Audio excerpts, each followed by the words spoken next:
yakira ubushake bw'Imana. Haleluya. Niki kigushoboza ibi bintu? Bwa mbere nuko utsinda imbaraga za societe. Icyo mvuga niki? Utsinda imbaraga zivuga ngo barambona gute. Iyo wanesheje imbaraga zivuga ngo barambona gute, urakizwa. Yesu ahabwe icyubahiro. Ndabasuje mu izina rya Kristo Yesu.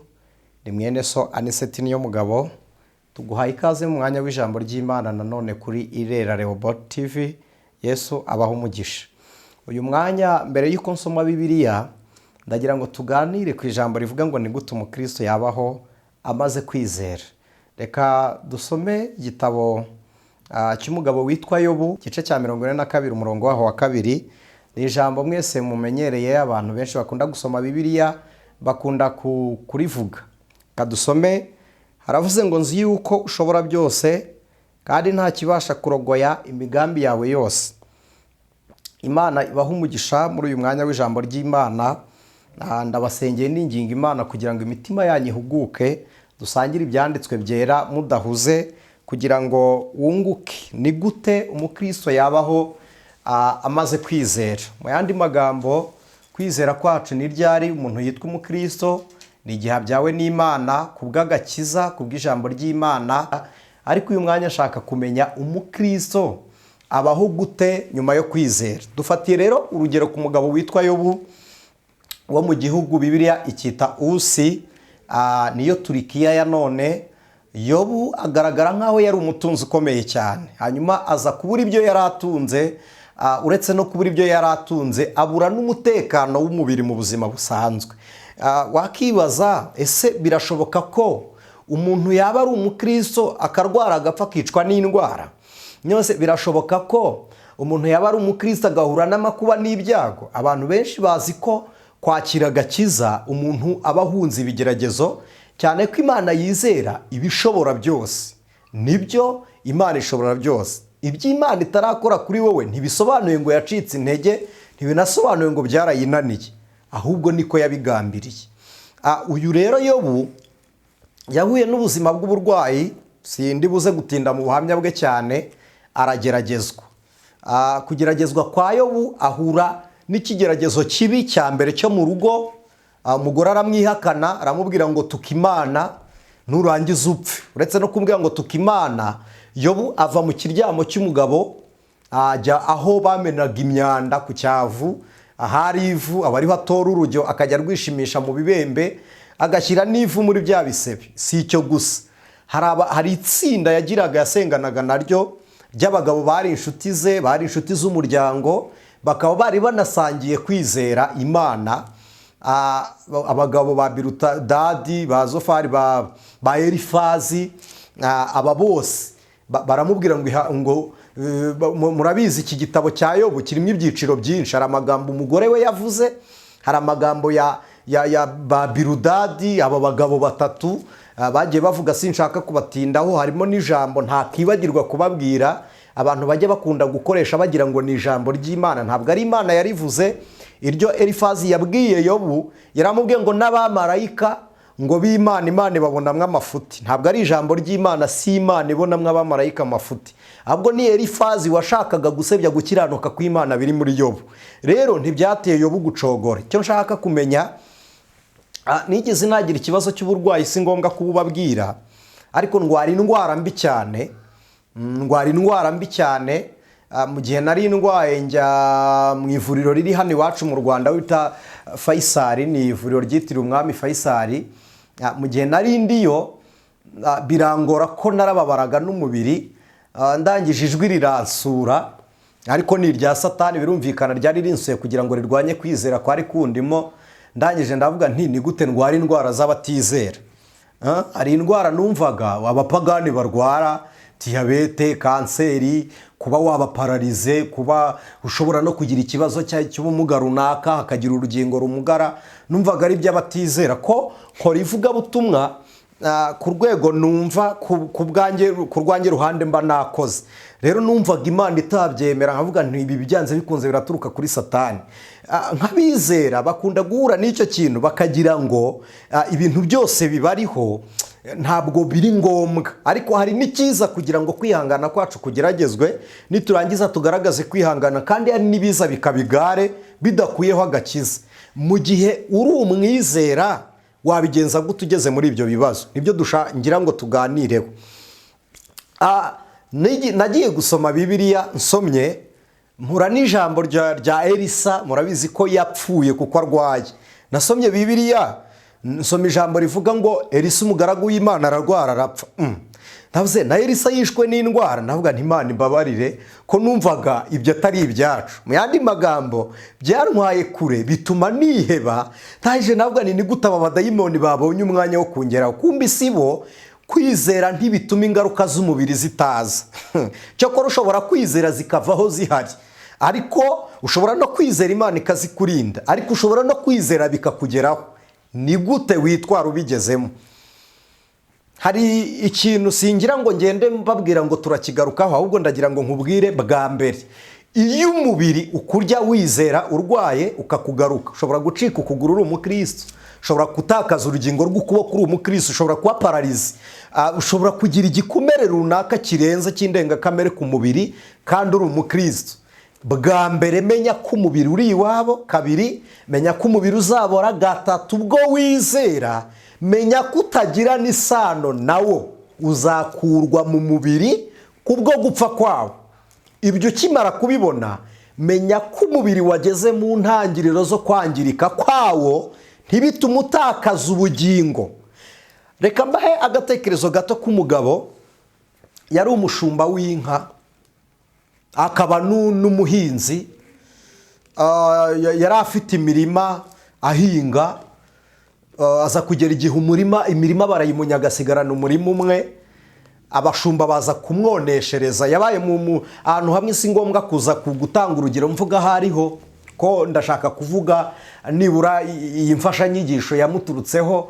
Baramwoneshereza kandi ku bushake. Icyo abaragiye barabizi, icyo bita guturira.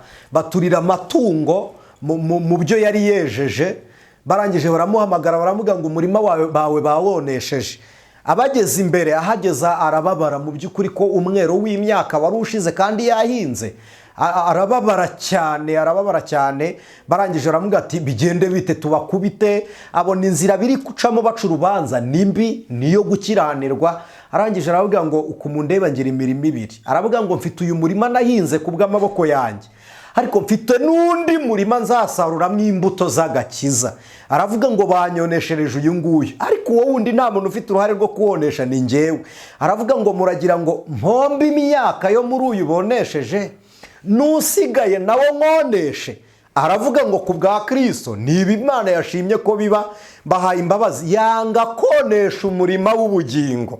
Wakitwara gute ugeze muri ibyo bibazo uri umukristo? Menya ko hari umwero wahombye, ariko igihe cy'isarura gishize. Haleluya! Abakozi bazataha.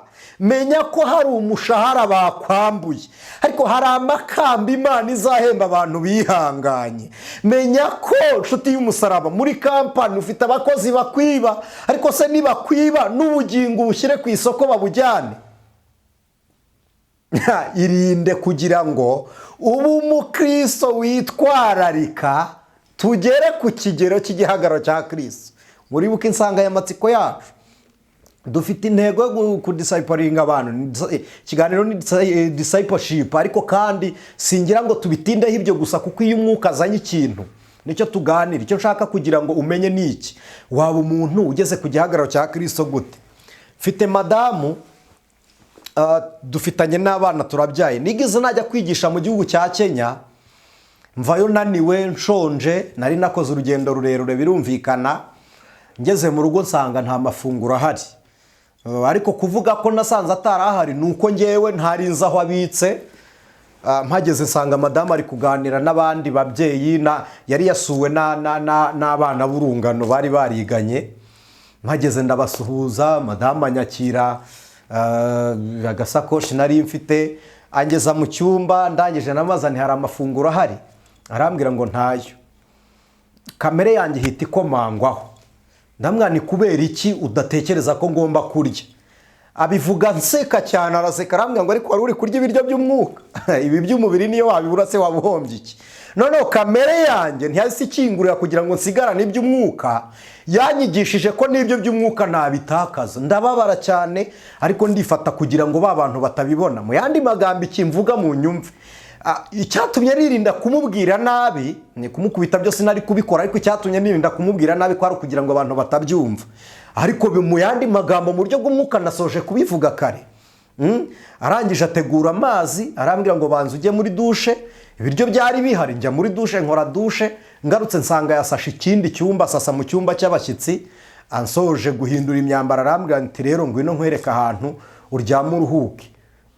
Havuse noneho unyirukanye no mu cyumba cyanjye, wanyimye ibiryo no mu cyumba uranyirukanye. Nta mwana ariko ufite dayimoni imezite. Kumbi dayimoni si wirimo dayimoni yaje muri njyewe. Bera b'Imana, ni gute wabaho nyuma yo kwakira agakiza mu rugo nk'urwo?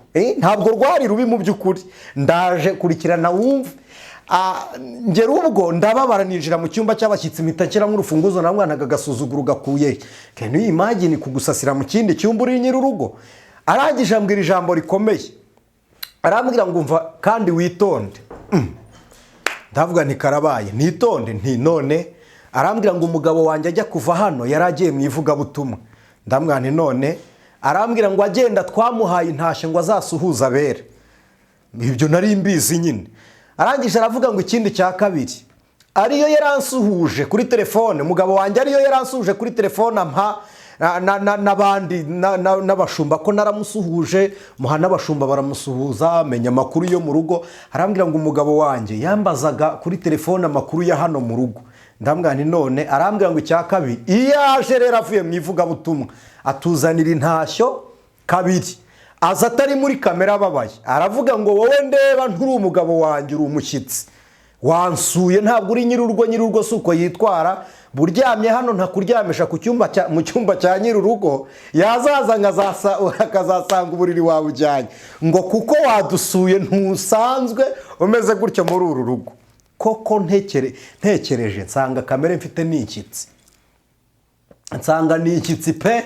Sanga uko nari mubwiye nari ntarakabimubwira kamere yanjye yari itaramera gutyo.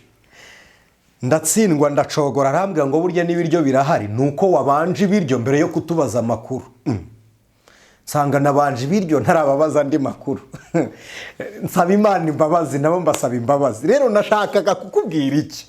Hari ibintu biza kugerageza ubugingo n'ikibazo wowe bibonamo nta gihari, ukabibonamo ikibazo kuko Satani wafasha ayo mashusho yayazanye nk'amashusho ari buteze ikibazo, kandi mu by'ukuri nta gihari, ahubwo ubwenge bwawe ukabona ikibazo undi atari kukibona. Rero wabyitwaramo gutumaze gukizwa kugera muri urwo rugero. Bwa mbere menya igikwiriye kubanza, umenye igikwiriye guheruka. Kabiri, umugore mubana, umugabo mubana, nutungurwa no kumubona uko adasanzwe, iki kintu kimenye.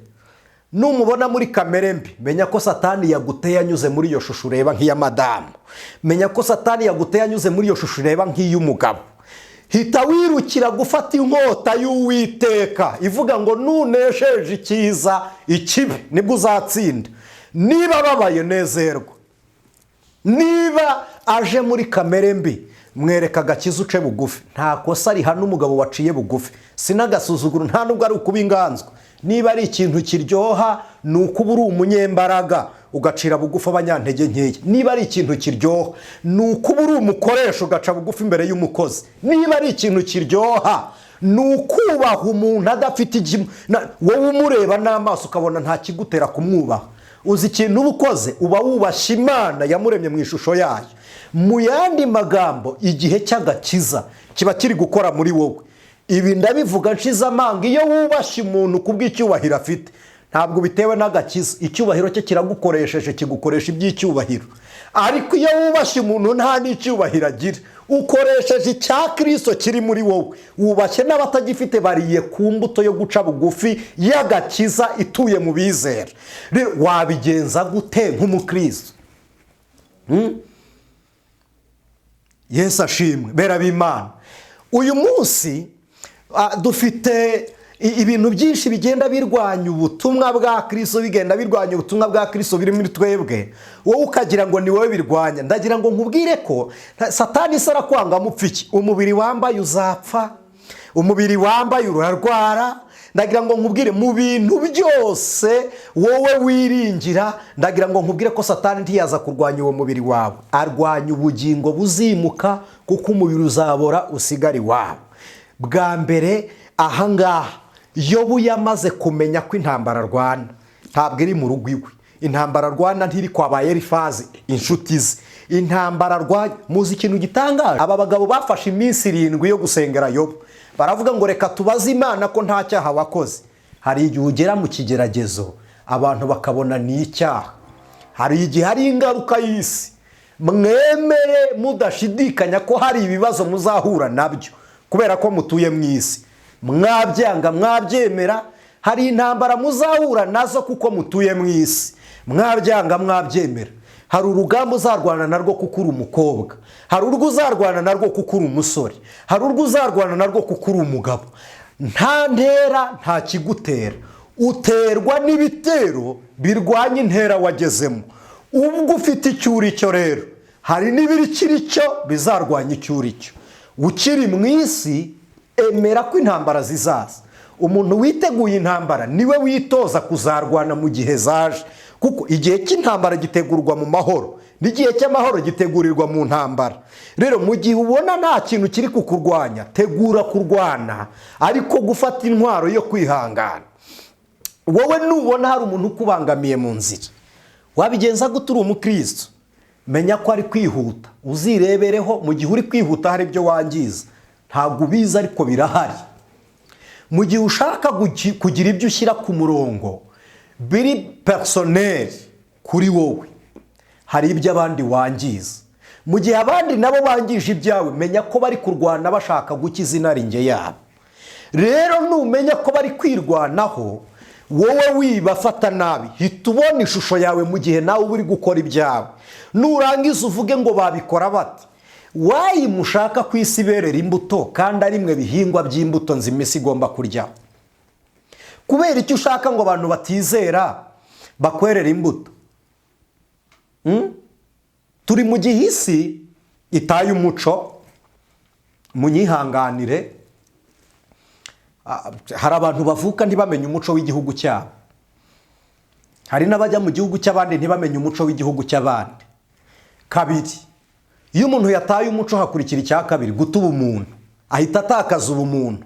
Iyo ataye ubumuntu, ubukristo ntibumubonekaho. None bene uwo muntu murahuye, uri umwizera, uramushakaho umuco, ntawe uhari yarawutaye, kandi ishusho y'uko yataye umuco urayibona. Uramushakaho ubumuntu, ntabwo uhari, uwataye umuco ntagira ubumuntu.